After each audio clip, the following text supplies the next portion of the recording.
시청자 여러분 안녕하십니까? VOA 뉴스투데이 시작합니다.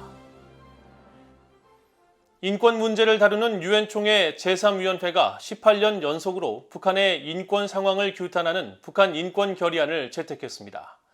한국이 새롭게 동참하면서 63개국이 결의안 공동 제안국으로 참여한 가운데 결의안을 제출한 유럽연합은 북한 인권 상황에 전혀 개선이 없었다며 규탄했습니다. 첫 소식 김영권 기자가 보도합니다.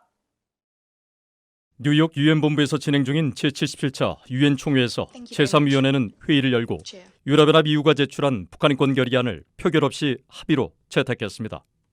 Puedo considerar que la Comisión desea aprobar el proyecto de resolución L32. Si no hay objeciones, así queda acordado. 북한 인권 결의안은 북한의 조직적이고 광범위하며 중대한 인권 침해를 가장 강력한 어조로 규탄하며 개선을 촉구했습니다. 특히 북한 주민들이 겪는 여러 기본적 인권 침해를 거듭 지적하면서 열악한 인도적 상황과 북한 정부가 연루된 강제 실종 문제에 대한 강한 우려, 또 신종 코로나 바이러스 대유행으로 북한의 인도적 상황이 더 악화돼 북한 인권 상황에 부정적인 영향을 미치는 점도 명시했습니다. The resolution reflects our deep concern with regard to the severe human rights situation in the DPRK. Unfortunately, we have not seen any improvements in this regard in the past year. The draft resolution reflects these concerns. 4년 만에 결의안 공동 제안국에 다시 동참한 한국은 북한의 인권 상황을 개선하기 위한 지속적 우려와 요구를 북한 정부가 외면하지 말아야 한다고 밝혔습니다. It is deplorable that the DPRK diverts its resources, which should be spent on improving the human rights and humanitarian situation, to continue developing weapons of mass destruction. 북한은 또다시 반발하며 기존의 주장을 되풀이했습니다. They do not exist, nor can they ever exist in our country, where people first principle is fully embodied in all spheres of the social life. 김성 대사는 특히 한국의 이태원 참사를 거론하며 한국 정부가 국내외 비판을 누그러뜨리려고 유엔 무대에서 인권 문제를 극대화했다고 주장하며 비난했습니다. 한국은 근거 없는 비난이라면서 이는 북한의 인권 경시 풍토를 그대로 보여준다고 반박했습니다. However, the absurd remarks by the DPRK today over the recent tragedy in the Republic of Korea represent its stark disregard for human rights. The DPRK continued its missile provocations even while the international community was offering condolences to the victims of the tragedy. The Korean government is once again disappointed by these callous acts which go against humanity and humanitarianism. 한편 이날 중국과 러시아 등 10여 개 나라는 개별 국가의 인권 상황에 대한 결의안에 반대한다며 북한을 두둔했지만 표결을 신청하진 않았습니다.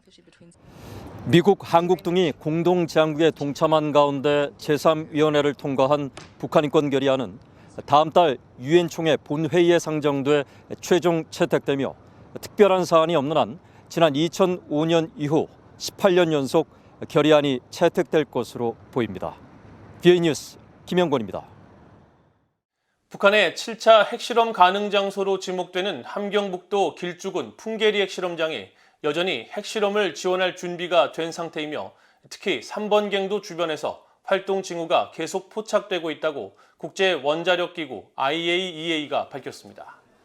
IAEA의 라파엘 그로시 사무총장은 16일 오스트리아 빈에서 열린 IAEA 정기 이사회에서 발표한 성명에서 이같이 밝히고 갱도 입구 도로가 재건된 풍계리 4번 갱도는 굴착 작업 등의 정황이 관측되지 않고 있다고 설명했습니다.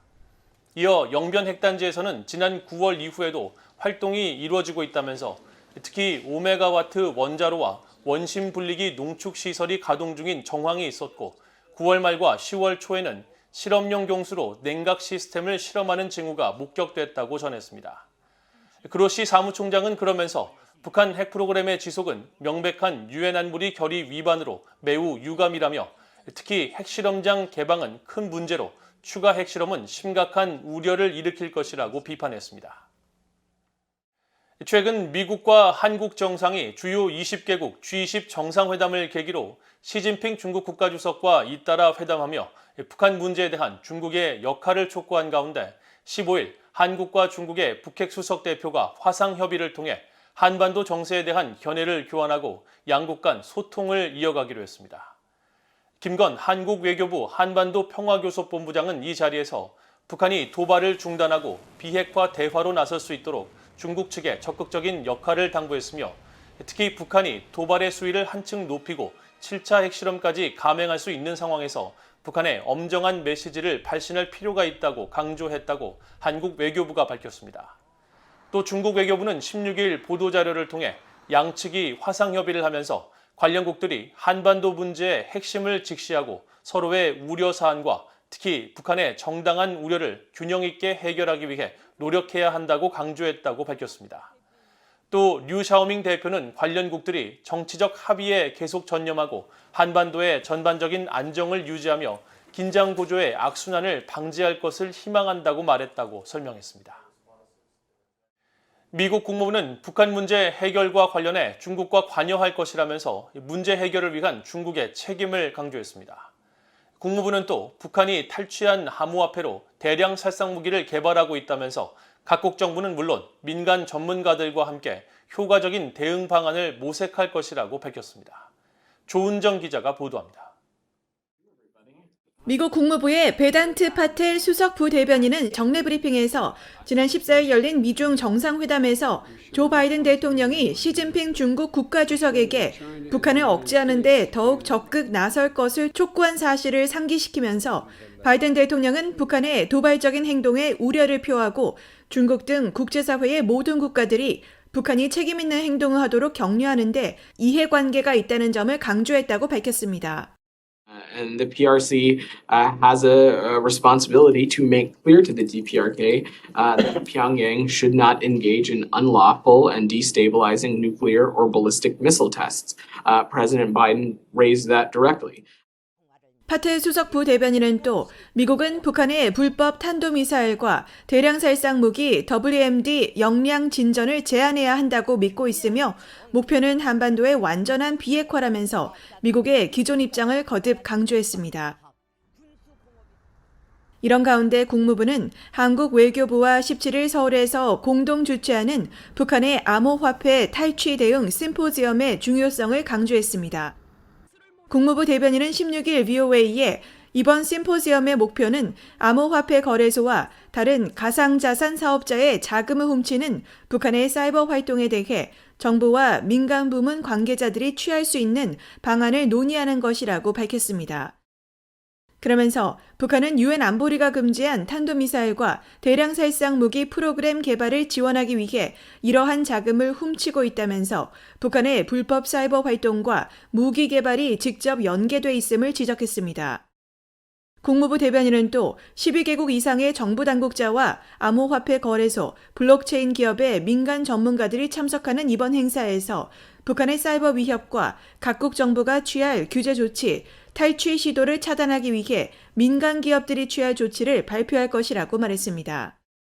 한편 국무부는 16일 성명을 통해 한국을 방문 중인 정박 대북특별 부대표와 이태우 한국 외교부 북핵 외교기획단장 등 당국자들이 북한 사이버 위협에 대응하는 2차 실무그룹 회의를 개최했다고 밝혔습니다. 또 이번 회의에서는 북한의 악의적인 사이버 활동을 비롯해 가상화폐 탈취와 세탁, 핵, 미사일 개발 자금 마련을 위한 북한의 해외 파견 정보기술 노동자들에 대한 문제가 논의됐다고 설명했습니다. VOA 뉴스 조은정입니다. 북한의 최대 항구인 남포에 새로운 대형 유류 저장 탱크 시설이 포착됐습니다. 플래닛 랩스가 최근 남포 유류 밀집 지역을 촬영한 위성 사진을 보면 지난 8월 원형 부지가 조성된 지점에 유류 탱크로 보이는 대형 물체가 포착됐습니다. 이 유류 탱크 시설은 이전 위성 사진에서는 볼 수 없었던 탱크 시설에 그림자가 생겼으며 그 길이가 주변 다른 유류 탱크의 그림자와 비슷한 것으로 파악됐는데 앞서 북한은 지난 8월 공터였던 이 부지에 원 형태의 바닥을 조성했으며 이후 9월과 10월 외벽을 쌓아 올리다가 이달 초부터 유류 탱크의 윤곽이 뚜렷해지기 시작했습니다. 이번 새 유류 탱크가 거의 완공됨에 따라 2018년까지 이 일대 모두 20개였던 유류 탱크는 모두 29개로 늘어났습니다. 북한은 최근 몇 년 동안 유류 탱크와 유조선의 하역부들을 확충하고 있으며 이 같은 상황은 유엔 안보리 제재로 인해 정상적인 유류 수입이 어려운 상황에서 불법 환적 등으로 확보한 유류의 비축 역량을 늘리려는 것으로 전문가들은 분석했습니다. 북한의 거듭된 무력 도발을 비판해온 캐나다가 북한의 미사일 발사를 강력하게 규탄하며 북한 문제 해결을 위한 국제사회의 대응 노력을 지원할 것이라는 기존 입장을 재확인했습니다.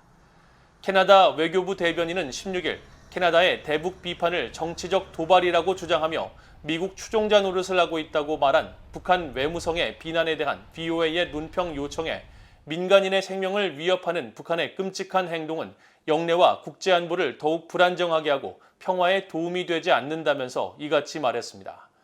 또 캐나다는 핵무기 없는 세계를 위한 노력을 지원하는 데 전념하고 있고 북한의 비핵화와 불법적이고 공격적인 행동에 대응하기 위한 국제적인 노력을 지원할 것이라면서 일본, 한국 국민과 굳건히 함께하며 더욱 안정되고 평화로운 인도태평양 지역 구축을 위한 그들의 노력을 지지한다고 밝혔습니다. 우크라이나 전쟁에서 보급에 어려움을 겪고 있는 러시아가 북한과 이란 등의 도움을 요청하고 있으며 이들이 일부 능력을 제공하고 있다고 로이드 오스틴 미국 국방장관이 밝혔습니다. 오스틴 장관은 16일 국방부에서 열린 우크라이나 전쟁 관련 기자회견에서 러시아가 전투를 치르기에 충분한 군수품 확보에 어려움을 겪고 있다면서 이같이 밝히고 이런 이유로 전쟁이 곧 끝날 것으로 생각하지는 않는다고 말했습니다. 그러면서 러시아는 많은 군인과 무기를 잃었고 이들의 원활한 무기 생산과 군수품 확보를 무역 제한 조치가 막고 있다면서 러시아가 전쟁 이전 시점의 군수물자 재고를 다시 확보하는 데는 수년이 걸릴 수도 있을 것으로 전망했습니다. 한편 이날 회견에 함께 참석한 마크 밀리 미국 합참의장은 타이완 문제와 관련해 중국이 타이완 침공이라는 선택을 하지는 않을 것으로 본다며 시진핑 주석은 가까운 미래에 타이완을 공격하는 것은 매우 큰 위험이자 전략적으로 큰 실패가 될 것이라고 결론 내릴 것으로 생각한다고 말했습니다. 이상으로 VOA 뉴스투데이를 모두 마칩니다. 시청해주신 여러분 고맙습니다.